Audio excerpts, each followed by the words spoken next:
Hello, my name is Allison Roberts, and I'm grateful for the opportunity to be interviewing at Johns Hopkins for the Child Life Internship.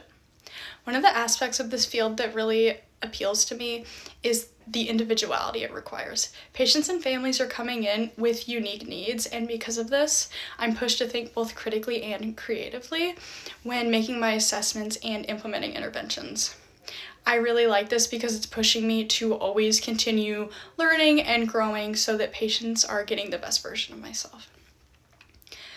One of my goals in this career is to continue advocating for the field and to really raise awareness of how important the child life role is within the healthcare team.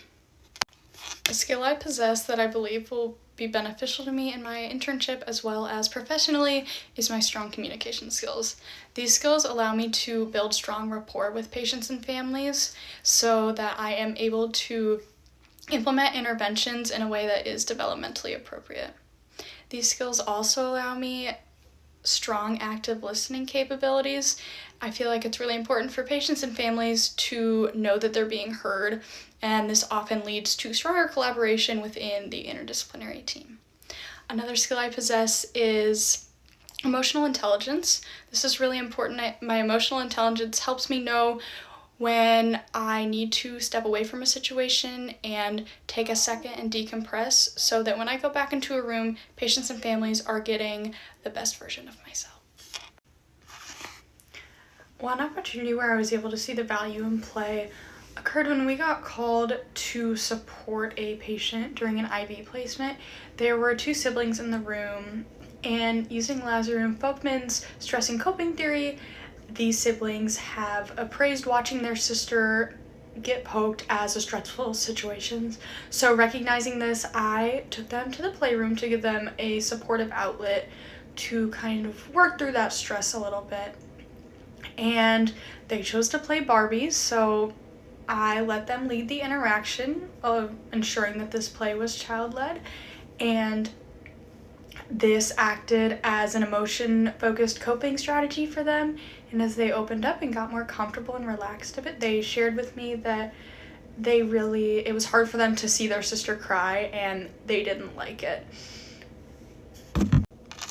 My preceptor pointed out that I have the tendency to show emotions, especially concern, on my face, and she told me that we are meant to be almost the welcoming committee. We are to come into a room and we are to emulate confidence and calm so that patients and families are feeding off of this energy.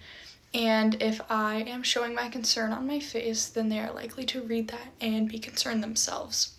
So having gotten this information, I have been trying to be really intentional with my facial expressions, especially when I'm in a room, keeping it as positive as possible while still ensuring it is appropriate to the situation.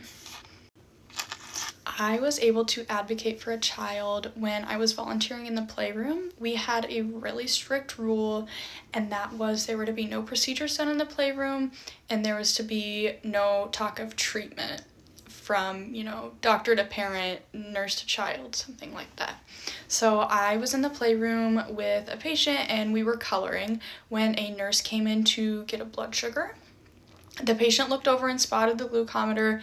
Her eyes immediately got wide, and I had to just go respectfully tell the nurse that, hey, I can't let you get this patient's blood sugar in here, but you can take her back to her room and she can come back when she's done. So I was unable to prevent the poke for this patient, but I was able to ensure that the playroom remained a safe space for her where she could come and there would be no treatment done. An impactful experience I have had occurred when I implemented a medical play activity with a 4-year-old who had been hospitalized for 4 days with a respiratory illness. One of the child life specialists on the floor came up to me and said this patient was really struggling with people coming in and out of his room because he was nervous. He didn't know what they were going to do. He wasn't really familiar with the equipment. So I came up with a medical play bingo game to A, get him more familiar with a lot of this commonly used equipment, and B, just provide a little bit of normalcy since he had been there 4 days and would likely be there longer. So we went in, we I sat down with him, explained it. We played the bingo game. He was able to get up, find the items around his room, try them out on himself. And at the end, he got a bingo, so that means he got a prize. And he told me this was the best day of his life. And that has really stuck with me, that I was able to see the impact of my work and what felt like a really simple activity for me, and create this positive, lasting experience on a child, especially in what is known to be a stressful area. My initial response to this scenario would be something along the lines of, I hear you and I understand you don't want to talk right now, and that's okay. We don't need to talk right now. I can come back in a little bit and give you a chance to calm down. Because this child is 4, that puts them in Erickson's stage of initiative versus guilt.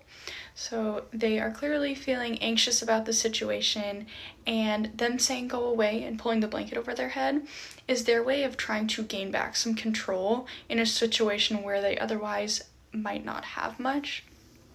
That's why it's important to validate their feelings and respect their response, because we don't want to add to any feelings of guilt or distress. The first thing I would provide for a 16-year-old patient in isolation is some kind of identity activity, because 16-year-olds are in Erickson's identity versus role confusion stage. They really are just trying to figure out who they are as a person. And so a super fun activity like this can be like a magazine collage. You get to cut them out and make yourself a little mood board. Super fun. Another thing I would provide is some kind of abstract thinking game, because 16-year-olds are in Piaget's formal operational stage. This allows them to consider hypotheticals and future thinking, and they're now able to think abstractly. So some kind of activity like a crossword or chess, checkers, some of those games that really stimulate that abstract thinking. And then lastly, I would provide some kind of social support. At 16, adolescents are really connected with their peers, and especially since this patient is in isolation, she's not able to see her friends. She's not able to go to the playroom and connect with other adolescents. So if I'm able to set up a FaceTime call with her friends or ensure that she has some way to get some of that peer connection is really important. Thank you so much for taking the time to watch this video. I really appreciate the opportunity, and I look forward to hearing from you.